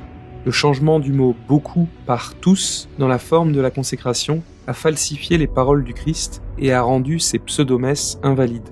Il est dit que la prostituée est habillée de pourpre et d'écarlate parce que les évêques sont habillés en pourpre et les cardinaux en écarlate. Et les hommes en pourpre et en écarlate sont courants au Vatican. La prostituée a divers aspects extérieurs, mais non pas la substance de la véritable Église catholique. La prostituée est ivre du sang des saints et des martyrs parce qu'elle se moque des saints par son faux œcuménisme et son indifférentisme religieux. Dans le chapitre 17 de l'Apocalypse, verset 6, nous lisons que lorsque Saint Jean a vu la prostituée, il fut saisi d'un grand étonnement. Le nom traduit par étonnement dans ce verset est Taoma. Il n'est utilisé qu'une seule autre fois dans le Nouveau Testament, c'est dans la deuxième épître aux Corinthiens, chapitre 11, verset 14, où il est utilisé pour décrire le choc, l'étonnement ou la confusion engendrée par de faux apôtres se faisant passer pour des apôtres du Christ. Il est logique que lorsque Saint Jean a vu la prostituée, il fut saisi d'un grand étonnement, car il s'agit d'une contre-église dirigée par de faux apôtres de Pierre, c'est-à-dire des antipapes qui prétendent être les successeurs de l'apôtre Pierre, mais ne le sont pas. En effet, lorsque l'Apocalypse dit que les gens s'étonneront de voir la bête parce qu'elle est revenue, elle utilise le verbe taomazo, la forme verbale de taoma. C'est une indication supplémentaire que lorsque la Rome païenne reparaîtra, elle sera sous l'apparence d'apôtre et de ministre du Christ, c'est-à-dire qu'elle sera la Rome païenne sous l'apparence de l'Église. une contre-église. Ainsi, lorsque la Rome païenne revient dans les derniers jours sous l'apparence d'apôtre et de ministre du Christ, elle ne s'engage pas dans une persécution physique, mais dans une tentative de subversion spirituelle. Selon le chapitre 17 de l'Apocalypse, verset 4, la prostituée a une coupe d'or dans sa main. Ceci fait référence au faux sacerdoce et aux fausses messes dans la contre-église Vatican II. Le chapitre 18 de l'Apocalypse, verset 6, fait référence à la coupe dans laquelle la prostituée a mélangé. C'est une référence au mélange de l'eau et du vin lors de la nouvelle messe. Cette référence signifie que la prostituée a commis de graves violations dans ce domaine de la liturgie en falsifiant le vrai culte de l'Église catholique. Il est intéressant de noter que l'ancienne représentation de la femme Europe se trouve sur un vase utilisé pour mélanger l'eau et le vin. C'est une autre indication que cette référence dans l'Apocalypse, chapitre 18, verset 6, est une référence à l'Europe, qui est devenue une prostituée spirituelle par le biais de son apostasie du catholicisme et de ses abominations liturgiques. De plus, l'affirmation de ce verset « Rendez-lui au double selon ses œuvres » correspond à la première épître de Timothée, chapitre 5, verset 17. On y lit que les prêtres qui gouvernent bien sont estimés dignes d'un double honneur. Mais le chapitre 18 de l'Apocalypse, verset 6, dit de la prostituée de lui rendre au double selon ses œuvres parce qu'elle représente de faux prêtres et de faux ministres qui agissent et gouvernent de façon malfaisante. On pourrait donner plus d'exemples du lien entre la secte Vatican II et la prostituée de Babylone. Puisque la secte Vatican II est clairement la prostituée de Babylone, et que la prostituée siège au sommet de la bête de la fin des temps, il est logique que l'Antéchrist, celui qui est blessé et qui voit son image honorée, soit lié aux événements de la cité du Vatican durant cette période. Cela confirme davantage la conclusion selon laquelle Jean-Paul II était l'Antéchrist. De plus, lorsque la bête sous Néron a mis à mort Saint-Pierre, Pierre a été tué sur la colline du Vatican, qui se trouve dans l'actuelle cité du Vatican. Ainsi, lorsque la bête s'est levée au 1er siècle, elle a persécuté le chef visible de l'Église en ce lieu même, qui est aujourd'hui la cité du Vatican. Pierre y a été enterré dans ce qui est aujourd'hui la cité du Vatican, sa tombe étant située sous le maître-autel de la basilique Saint-Pierre. Lorsque le christianisme a conquis spirituellement Rome et l'Europe, la structure physique la plus importante du christianisme a été construite à l'endroit même où Saint-Pierre est enterré, dans ce qui est aujourd'hui la cité du Vatican. Il est donc logique que lorsque la bête réapparaîtra et que la prostituée sera assise au-dessus d'elle, les prophéties se réaliseront là, au Vatican, où Saint-Pierre est enterré. Et c'est ce qui s'est passé. C'est pourquoi nous voyons que les prophéties concernant la bête, les 7 rois, l'Antéchrist et la prostituée de Babylone se sont réalisées juste là, dans la cité du Vatican. L'accomplissement de ces prophéties à Rome sert à prouver et non à réfuter que l'Église catholique est la seule véritable Église de Jésus-Christ. La grande tromperie consiste à tromper ceux qui prétendent être catholiques et ceux qui prétendent professer l'union avec Rome. Vous trouverez de nombreuses preuves bibliques de la foi catholique sur notre site internet vaticancatholique.com et dans notre travail. Les prophéties sur la chute de Rome et sur sa prostitution concernent la chute de la ville de Rome de la foi catholique, parce que la foi catholique est la seule vraie foi de Jésus-Christ en dehors de laquelle il n'y a pas de salut. Mais pour être un vrai catholique, il faut être un catholique traditionnel. Dans cette vidéo, nous nous sommes concentrés jusqu'à présent sur la bête à 7 têtes, c'est-à-dire sur le retour de la Rome païenne, l'Antéchrist, les 7 rois et la prostituée de Babylone. La bête à 7 têtes est la première bête mentionnée dans l'Apocalypse au chapitre 13. Cette bête est expliquée plus en détail dans le chapitre 17 de l'Apocalypse. Cependant, le chapitre 13 de l'Apocalypse fait référence à une autre bête qui sort de la terre. Cette bête a 2 cornes, et elle exerce toute l'autorité de la première bête à ses yeux ou en son nom. C'est cette deuxième bête qui amène les gens à adorer ou à vénérer la première bête qui a été blessée par l'épée. C'est-à-dire que, à notre avis, la deuxième bête fait que les gens adorent ou vénèrent la Rome païenne et Jean-Paul II, qui est l'image de la Rome païenne. Eh bien, dans l'Empire romain païen, le processus de la soi-disant déification d'un roi romain païen décédé était généralement initié par le Sénat à l'instigation du successeur du roi. Citation, « La déification d'un empereur décédé était autorisée par un décret formel du Sénat qui seul avait le pouvoir d'introduire de nouvelles formes de culte. Mais le Sénat agissait sur la suggestion de l'empereur régnant. » Fin de citation. Ainsi, Jules César a été entre guillemets déifié avec l'aide d'Auguste, son successeur. Et Auguste a été lui aussi soi-disant déifié avec l'aide de son successeur Tibère. Et que voyons-nous avec le successeur de Jean-Paul II ? Son successeur, l'antipape Benoît XVI, a fait accélérer la cause de la pseudo-canonisation de Jean-Paul II. Il a passé outre au délai de 5 ans et l'a soi-disant béatifié. Puis son successeur, l'antipape François, a complété le processus en, entre guillemets, canonisant Jean-Paul II, ainsi que Paul VI et Jean XXIII. Il est intéressant de noter que dans la Rome païenne, c'est le Sénat qui déclare officiellement la pseudo-déification, tandis que le roi romain est impliqué par sa suggestion ou sa recommandation. Et dans la nouvelle version de la Bête, nous voyons que l'antipape Benoît XVI, qui était un roi de la cité-État du Vatican, a commencé le processus, formellement achevé sous l'antipape François, qui n'est pas un roi romain. Le fait que les deux hommes aient été impliqués dans la vénération de la Bête, tous deux présents lors de la pseudo-canonisation de Jean-Paul II, à savoir l'antipape Benoît XVI et l'antipape François, pourrait-il être la raison pour laquelle la Bête hors de la terre a 2 cornes ? Peut-être.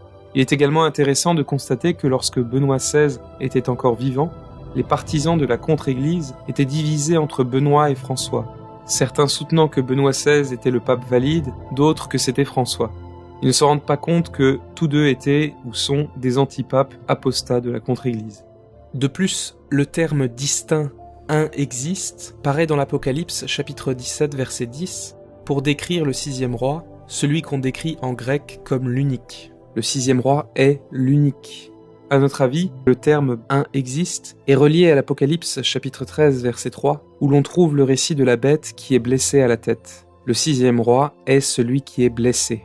De même, dans le chapitre 17 de l'Apocalypse verset 10, en décrivant le 7e roi, il y a une référence distincte à l'autre. Le 7e roi est l'autre. Et ensuite, dans Apocalypse chapitre 13 verset 11, la 2e bête qui sort de la terre est décrite comme une autre. Dans la version grecque de ce verset, le terme « une autre » est le même mot que l'on retrouve dans l'Apocalypse chapitre 17 verset 10 pour faire référence au 7e roi, prenant cependant des formes différentes dans les 2 versets. Donc, tout comme celui qui est le 6e roi est celui qui est blessé, nous pensons que l'autre roi, à savoir le 7e, Benoît XVI, indique quand l'autre ou la 2e bête monte.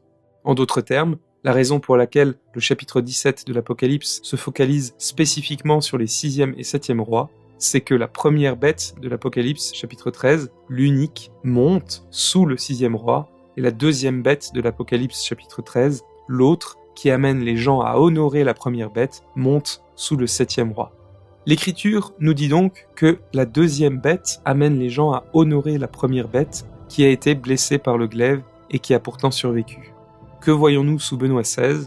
Eh bien, Benoît XVI lance le processus par lequel les gens vénèrent l'Antéchrist et la Rome païenne, de la même manière que dans la Rome païenne, le successeur du roi païen décédé incitait les gens à l'adorer. Le chapitre 13 de l'Apocalypse, verset 12, dit que la seconde bête exerçait toute la puissance de la première bête en sa présence, et qu'elle fit que la terre et ceux qui l'habitent adorèrent la première bête dont la plaie avait été guérie. La 2e bête, que l'on pourrait appeler la secte Vatican II à partir du 7e roi, exerce toute la puissance spirituelle en présence de l'Europe païenne et l'utilise pour faire honorer l'image de l'Antéchrist et des figures iniques païennes qui représentent le retour de la Rome païenne. Dans le chapitre 13 de l'Apocalypse, verset 13, nous lisons que la seconde bête fit de grands prodiges, jusqu'à faire descendre le feu du ciel sur la terre en présence des hommes. Dans les Actes des Apôtres, l'activité, les dons ou les signes du Saint-Esprit sont associés au feu du ciel. La référence dans le chapitre 13 de l'Apocalypse, verset 13, au feu du ciel en présence des hommes se réfère, selon nous, à des signes spirituels et à une activité faussement attribuée au Saint-Esprit. En d'autres termes, elle dénote de faux miracles et de faux signes opérés dans la contre-église Vatican II. Ce faux feu du ciel comprendra divers faux miracles qui ouvriront la voie aux fausses canonisations de Jean-Paul II, Paul VI et d'autres hérétiques de la contre-église comme Mère Teresa.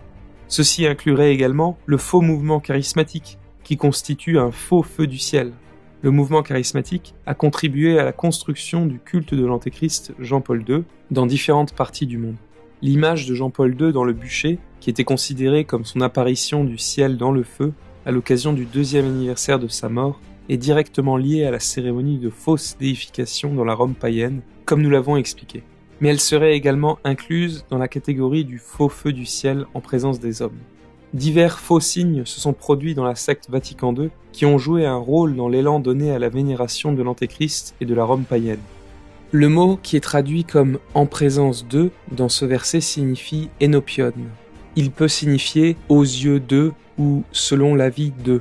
C'est ainsi qu'il est utilisé dans Luc, chapitre 16, verset 15 par exemple, où Jésus dit aux pharisiens « c'est vous qui vous justifiez devant ou selon l'avis des enopion, hommes, mais Dieu connaît vos cœurs ». Ainsi, le feu qui descend du ciel, enopion ton anthropon, peut signifier une activité considérée par les hommes comme le feu du ciel ou l'œuvre du Saint-Esprit, alors qu'en réalité c'est un faux signe. L'Apocalypse, chapitre 13, verset 15, dit qu'il fut donné à la seconde bête d'animer l'image de la bête, de faire parler l'image de la bête, et de faire que tous ceux qui n'adoreraient pas l'image de la bête seraient tués. La première partie de ce verset, qui parle de donner vie à l'image de la bête, correspond à la fausse canonisation de Jean-Paul II et au processus qui l'a précédé. La cérémonie elle-même, à l'image de Jean-Paul II, a fait l'objet d'une transmission télévisée en 3D sans précédent. Citation : la cérémonie sera également retransmise dans les salles de cinéma en 3D à travers l'Europe et en Amérique du Nord et du Sud, dans ce qui est présenté comme la première convergence des technologies HD, 3D et 4K pour un événement multimédia 3D d'une telle envergure. Millions of people will follow the canonization of John Paul II and John XXIII, and the Vatican's television center will use up to 33 TV cameras and 9 satellites to make it happen. The Vatican will team up with other TV companies like Sky, Sony, Globecast, DBW Communication, and Nexo Digital. Not even the 2014 Sochi Olympics had so many satellites. We decided to use technology so that all countries can experience the ceremony, even if it is from afar. We also want historians to have a high-quality record of the canonization. And so the main goal is for all people to experience the canonization in St. Peter's Square, even if they're at home. To make that happen, 13 cameras will air the ceremony in 3D. 15 in high definition, and 5 in 4K resolution. The event will also make its way to the big screen. Roughly 500 movie theaters will air the ceremony live in 20 countries. La couverture télévisée a également présenté des images et des séquences de Jean-Paul II. La fausse canonisation des antipapes équivalait également à de fausses déclarations de vie éternelle pour les représentants de la Rome païenne, tels que Jean-Paul II, Paul VI, etc. Le mot traduit par « tuer » dans la deuxième partie de ce verset est une forme du verbe « apokteino ». Il ne signifie pas toujours « tuer physiquement », il peut simplement signifier « causer la perte de la vie spirituelle ». La seconde bête, qui agit avec l'autorité de la secte Vatican II, impose en effet le culte de l'Antéchrist et l'acceptation de la religion Vatican II sous peine d'être exclu. Because what we're seeing now, of course, is the canonization, not of individuals, but the canonization of the entire revolution of Vatican II. They're using canonization, the process of canonization, to make heroes of revolutionaries. Les hérésies de la religion de Vatican II représentent le retour de la Rome païenne. Vous devez accepter ces hérésies et les faux saints de la contre-église sous peine d'être exclus de sa communion. Donc, peu importe comment vous considérez la deuxième bête, que vous la considériez comme la secte Vatican II en tant qu'entité religieuse exerçant tout le pouvoir spirituel aux yeux de l'Europe païenne, ou, plus spécifiquement, comme la secte Vatican II telle qu'elle agit sous l'antipape Benoît XVI et ses successeurs, les preuves que nous avons présentées au sujet de la première bête étant la Rome païenne qui est revenue sous l'Union européenne, la Rome post-Vatican II étant la prostituée de Babylone, Jean-Paul II étant l'Antéchrist, celui qui est blessé et qui voit ensuite son image honorée, les 7 rois étant les 7 rois de la cité-État du Vatican, l'étonnement devant l'accomplissement de la bête et la réaction des gens lorsqu'ils voient le retour de la Rome païenne, etc. sont écrasantes. C'est ce qui se passe. C'est pourquoi ce que nous avons vu à Rome s'est produit. Et la seconde bête fait en sorte que les gens honorent ce retour maléfique de la Rome païenne. Ainsi, les personnes qui pensent que Benoît XVI était un pape valide ou qu'il était bon sont trompées. Il était l'un des hérétiques les plus perfides de l'histoire. Il était un antipape apostat et un trompeur majeur. Voyez notre vidéo « Les stupéfiantes hérésies de Benoît XVI » et notre dossier au sujet de ces hérésies. Benoît XVI, ainsi que l'antipape apostat François, sont ceux qui ont amené les gens à vénérer l'Antéchrist. Même la décision de Benoît XVI de donner un accès plus large à la messe en latin était une manœuvre trompeuse, car le diable savait qu'à ce moment-là, la plupart des soi-disant prêtres qu'il offrait n'était pas valide, ayant été ordonné dans le nouveau rite invalide de Paul VI. C'était une tentative calculée pour que les gens continuent à croire qu'il y a de l'espoir dans la prostituée de Babylone, alors qu'il n'y en a pas. Le diable voulait maintenir les gens sous les antipapes aussi longtemps que possible, afin qu'ils acceptent finalement la pseudo-canonisation de l'Antéchrist, Jean-Paul II, ainsi que de Paul VI, Jean XXIII, etc. Certaines personnes qui ont compris que François n'est pas catholique et ne peut pas être le pape, pensent que Benoît XVI était le vrai pape. Ils ont tort. Benoît XVI n'était pas un pape valide. C'était un antipape apostat. Ce n'est pas non plus une simple coïncidence, à notre avis, que le nom de Benoît XVI, en grec, Benedictos, corresponde exactement à 666. Cela ne veut pas dire qu'il y a quelque chose de mal avec le prénom de Benoît, bien sûr. C'est juste un identifiant. C'est le 7e roi sous lequel ce processus de vénération de l'Antéchrist et de la Rome païenne a débuté. De plus, à notre avis, la marque de la bête sur la main ou le front est une marque spirituelle. Elle représente la fausse autorité ecclésiastique et sacerdotale de la secte Vatican II, qui détient l'autorité spirituelle sur les gens dans l'Europe de la fin des temps et dans le monde entier. La secte Vatican II n'a pas d'autorité valable de la part de Dieu, mais elle a une influence sur les peuples, les nations et les langues qui suivent la contre-église. Voilà pourquoi il est dit que la prostituée de Babylone est assise sur de nombreuses eaux, que l'Apocalypse nous dit être des peuples, des nations et des langues. La contre-église a pris le dessus sur les gens qui pensent à tort que ces antipapes sont de vrais papes. Voilà pourquoi les faux traditionalistes qui s'obstinent à considérer les antipapes de Vatican II comme de vrais papes, face à l'évidence, sont de faux professeurs perfides et des instruments de Satan. Ils maintiennent les gens dans l'hérésie et dans de fausses positions. Ceux qui vous disent de rester dans la secte Vatican II sont des trompeurs. Vous ne demeurez pas avec l'Église catholique, vous demeurez avec la prostituée de Babylone. Ce n'est pas l'Église catholique. C'est pourquoi le chapitre 18 de l'Apocalypse, verset 4, parle de Babylone de la fin des temps. « Sortez du milieu d'elle, mon peuple, afin de ne pas vous associer à ses péchés. » La mise en garde de l'Écriture, à savoir de sortir de la Babylone de la fin des temps, indique également que les antipapes y règnent pendant cette période, car l'Écriture ne dirait pas aux gens de se retirer de la communion avec un vrai pape. En ce qui concerne la marque sans laquelle personne ne peut acheter ou vendre, nous pensons que cela fait référence à la monnaie de l'Union européenne sur laquelle est inscrite l'image d'Europa, ou Europe, l'empire de la bête. Notez que les gens sont condamnés pour avoir vénéré l'image de la bête ou pour avoir reçu la marque de la main ou de la tête, qui, selon nous, est une marque spirituelle, mais pas forcément pour avoir acheté ou vendu avec la marque physique de la bête. Il est intéressant de noter que l'Apocalypse nous dit que la bête a 7 têtes et 10 cornes. Les 10 cornes font référence aux nations qui composaient à l'origine le centre de pouvoir de l'Union européenne. En fait, l'Union de l'Europe occidentale comptait à l'origine 10 pays membres qui étaient liés par une obligation de défense mutuelle en vertu du traité de Bruxelles. Cette alliance de défense mutuelle de 10 pays comprenait les centres de pouvoir de l'Union européenne que sont Bruxelles, la France et l'Italie. L'Union de l'Europe occidentale a progressivement transféré des fonctions à l'Union européenne. Mais ce n'est pas une simple coïncidence, à notre avis, qu'il y avait à l'origine 10 pays dans l'alliance de défense militaire de l'Union de l'Europe occidentale. Ainsi, l'UE avait 10 parties composantes ou aspects de sa défense. Cela correspond à la description de la bête qui a 10 cornes.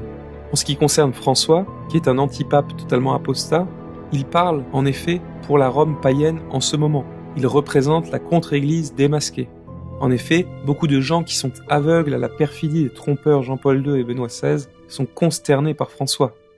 Of hedonism and sexual aberration called liberation.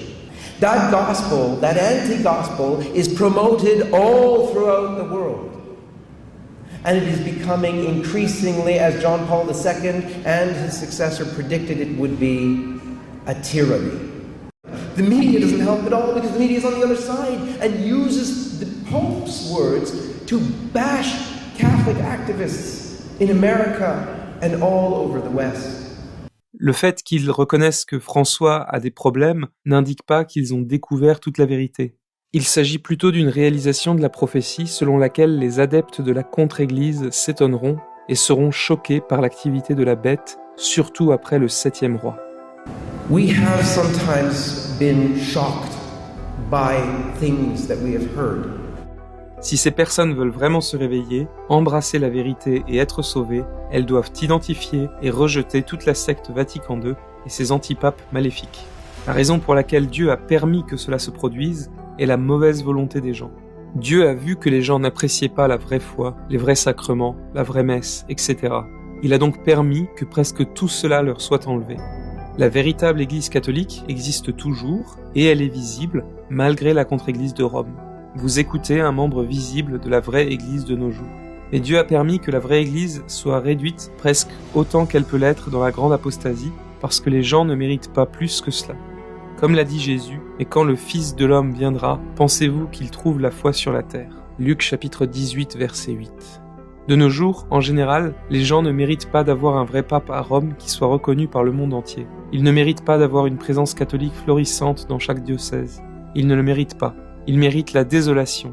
Et ainsi Dieu a permis que presque tout leur soit enlevé, sauf un reste de fidèles, de sorte que seuls ceux qui luttent vraiment pour lui, qui vivent pour Dieu et non pour les opinions des hommes et des foules, trouveront la foi et l'embrasseront.